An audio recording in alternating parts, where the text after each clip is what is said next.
What's going on, guys? Welcome back to Pokemon Showdown, and today I have another replay.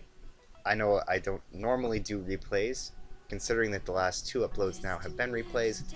It's just sort of happenstance. And on top of that, Showdown's really slow lately. I don't know why, but it just is. And that's what's making me hesitate on doing an actual session right now, but I'm pretty sure I'm just going to bite the bullet soon enough. Anyway, this replay is actually from the FU tier, and if you guys don't know what that is, it's the new other metagame of the month that started at the beginning of January, and it is like PU, but worse things than PU. Basically, it's below PU, and it's actually kind of fun. There are a lot of unique mons in it that people never ever use for good reason, but they have a place in FU. And the battle I have today is against a guy by the name of About 7 Kidz. And he's actually a subscriber, and he recognized me right away as soon as we got into our battle. And if you want to go check out About 7 Kidz, I really encourage you to do so. I really like his content. He's actually a pretty smart player. He likes to play lower tiers, like PU especially, a little bit NU, FU of course. And if you're interested in that, go check him out. His link will be in the description below, so please do so. And you know, it was a good battle. Not just that it's a subscriber battle, but that it's a good battle I had a lot of fun with. So enough of this rambling. Why don't I just go ahead and get into it? It's a pretty interesting game. So I'm going to pause it at the beginning here and take an overview of my team. This team I made really quickly. You can read the chat if you want to. We talked quite a lot throughout. And as far as the team's concerned, I have a defensive Gourgeist that is large, the large form, not the extra large, but just the regular large form. And it's got Will-O-Wisp, Shadow Sneak, Leech Seed, and a surprise move on there that I'm not going to reveal right now. It's not really a big deal. It's not like, oh, whoa, you have that. There's probably a better move to run there, but it's something that I like to run for other Gourgeist and things like Sawsbuck. But yeah, we got that. We've got Furfrou, physically defensive beast. It's got Sucker Punch, Return, U-Turn, and Thunder Wave. I know Thunder Wave is kind of a cheeky sort of move to have, but I think it's actually quite useful. Furfrou is very fast. It can just shut things down. I wonder if it gets taunt. I'm going to have to look into that. But Thunder Wave is a pretty good move. Then we've got Shelgon, because I didn't want to be that guy and use Fracture or Gabite, which are both in the tier. They're premier sweepers and the dragon Pokemon to use right now in the tier. Fracture because it can set up a Dragon Dance and be very fast and strong. Gabite because it can Hone Claws, I guess. It's Garchomp, but smaller. So you can run Choice Scarf on it if you want to. So we've got that, but I've got Shelgon, who has the Dragon Dance, the Double Edge, Crunch, and Dragon Claw. I didn't want to have Outrage on there. I figured Crunch could be useful for things like Gourgeist or just anything weak to it. Then we've got, I'm not sure, I think it's specially defensive. Yeah, specially defensive Vibrava, because I don't know if you guys know, I don't know if I've done it in another video or not, but Vibrava's like my favorite spinner or hazard remover outside of Flygon, but neither of them are particularly good at it. It just so happens that they're both, you know, they both take the least amount of hazards damage of like any Pokemon. So aside from Claydol. Claydol's the best spinner, but you can defog on anything, so that's why I feel like they're the best hazard removers. Especially defensive though with U-Turn, Earthquake, Roost, and of course defog. Eviolite as well. I think the Shelgon is also Eviolite. Then we've got Walrein, who is specially defensive, thick, fat, doesn't give a shit about ice type moves at all, because I do have quite a big ice weakness. It's a great ice type switch in. It basically 6 times resists it, so and then of course it's good for fire types. It's got Surf, Ice Beam, Yawn, and Encore, which are actually very useful moves. It just kind of shuffles the team around a little bit. And then I've got Scarf Simisear here with Fire Blast, Grass Knot, Focus Blast, and Hidden Power Ice, I think. I think it's Ice.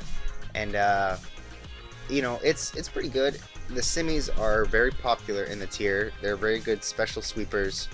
Not set up really, but, you know, they can be.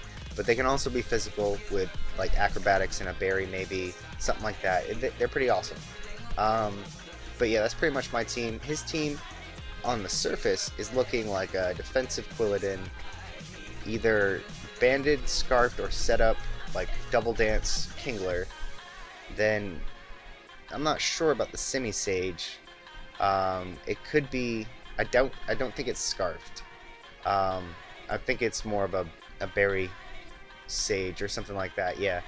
Electabuzz probably scarfed, but it could be Eviolite. Eviolite's pretty common because Eviolite's Electabuzz is pretty bulky, and you know, but it's standard aside from that. You know, Volt Switch, Thunderbolt, Psychic, or something. You know, something like that.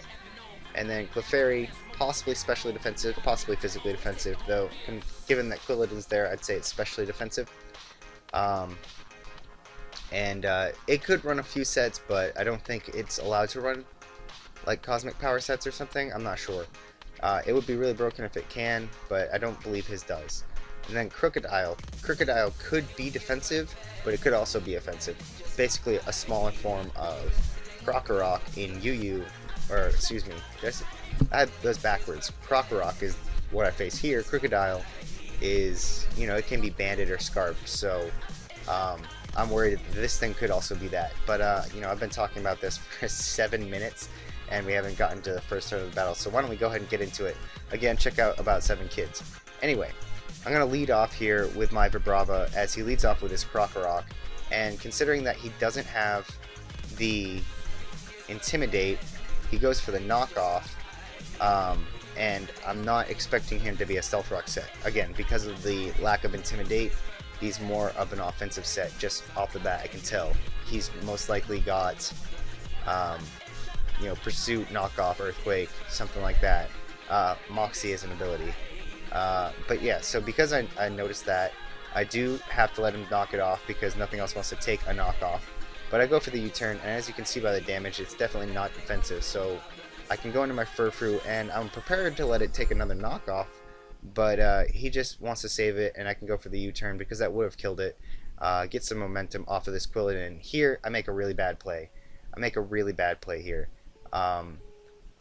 Because I'm already applying a lot of pressure and creating a lot of momentum, I'm thinking that he's going to want to get some momentum of his own, and that on my Simisear, he's going to go into the one thing that can definitely resist my main stab in Kingler.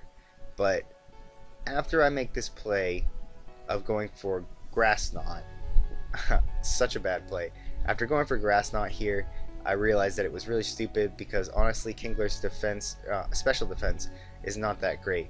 So I might have been able to two-hit KO the Kingler from just like 100%, or, you know, stopped it from being a switch in ever again if I had just gone for the Fire Blast.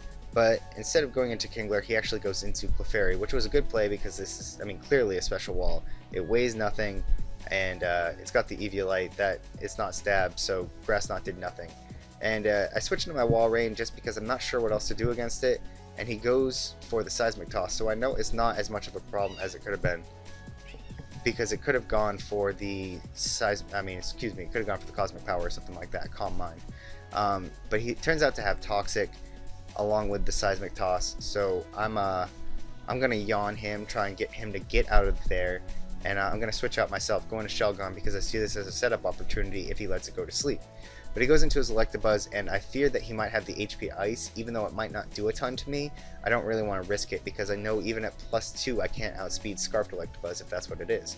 So I go into Simisear, but thinking I was going to take an HP Ice, I'm going to pause it here, thinking I was going to take an HP Ice, and I was wrong, but luckily I do take a Volt Switch quite well. In hindsight, the Volt Switch was probably his best play because he knew he couldn't kill me with an HP Ice regardless, even if he did have it. And that just wouldn't have been a good idea. So he does go for that, and unfortunately that leaves my Simisear a little bit prone. But he goes into his Krokorok here, I guess not knowing that I'm scarfed, so I'm going to go for the Fire Blast and take that thing out.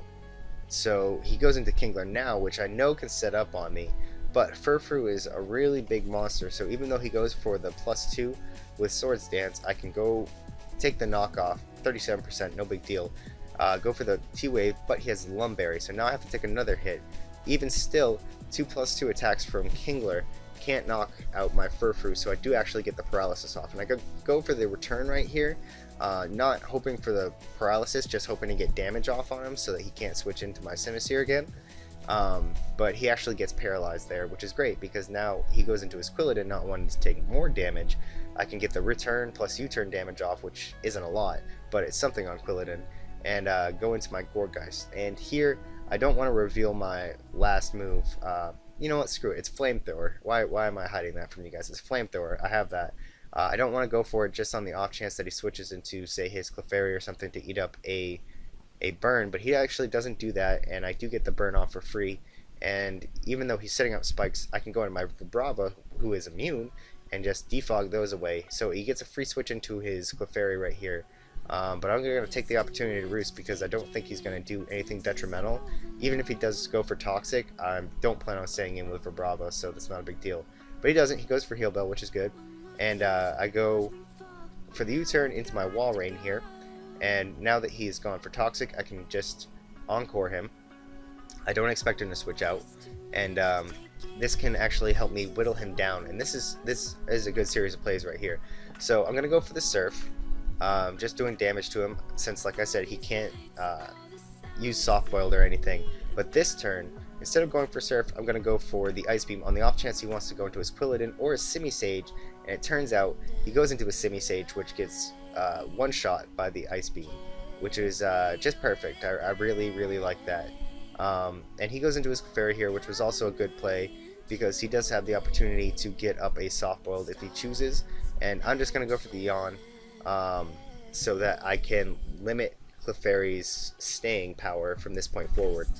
And I'm going to go into my Furfrou here, knowing he doesn't want to let that go to sleep. I'm just going to go for the U-turn, get some damage off on the Quilladin, who eats it up, and go into my Simisear. And what I don't understand here is why he didn't switch out, but I guess he figured anything on his team would get knocked out by a Fire Blast, or he would expect me to overpredict. Regardless, I do go for the Fire Blast and take out his Quilladin. Now, Electabuzz can't go for the electric move here if he's choice locked, because I have my Vibrava, and I can take a Psychic, which is great. So it lets me get off a free Earthquake on his Kingler, bringing it down to the point where even a Fire Blast will knock it out. And he goes for the Crab Hammer to knock out my Vibrava, which is fine, because now I have a setup opportunity. I go for the Dragon Dance. Even though he knocks off my Eviolite, I can easily take a Crab Hammer from this point because I do resist it. I could not take 2, that's for sure, but I do take it, and I get up to +2/+2. Go for the Dragon Claw. Here he goes into his Clefairy, assuming I have nothing to hit him with, but I do have the Double Edge. In case you didn't know, Shelgon does have Rockhead as an ability, so I don't take recoil damage from the Double Edge. That's why I have it on there. On top of the fact that Double Edge was a surprise factor, I also knew that he would want to kill my Shelgon right there, because at the time I was at 82 health, meaning that Seismic Toss would knock me out. He didn't want to play around with threats and go for Toxic or Soft Boiled or anything like that. He knew he could knock me out, probably, and I knew he could as well, so I wanted to get off that huge damage to the point where pretty much anything on my team could knock him out afterward. And that's exactly what happens. I go into my Furfrou here. I have no reason not to go for return. It does knock out Clefairy, thankfully. Clefairy is bulky, but Furfrou is not weak. And that leaves me the opportunity to go for the Sucker Punch on Electabuzz here, as he knocks me out with a Psychic, totally fine. But to see if he's Scarfed here, I go into my Simisear, and if he is, and he knocks me out, no big deal, but, you know, he didn't, so I live on 11% even after the Volt Switch damage, and I take him out because he is Scarfed. So that's the battle. I hope you enjoyed. Again, go ahead and check out About 7 Kidz. He's pretty up and coming, I guess not unlike myself, and yeah, like I said, he really deserves the support, so please, please, please, please, please, please, please, please, please, go check him out. And that's pretty much all I have to say about that. I know this has been about 15 minutes now, so you might be getting tired of seeing this one replay, but I had a good time with the battle. I hope you had a good time, and I will be back soon with the live that I promised, the UU live using Walnut Sauce Team. But until then, you have yourself a nice day. I will see you all later. Peace.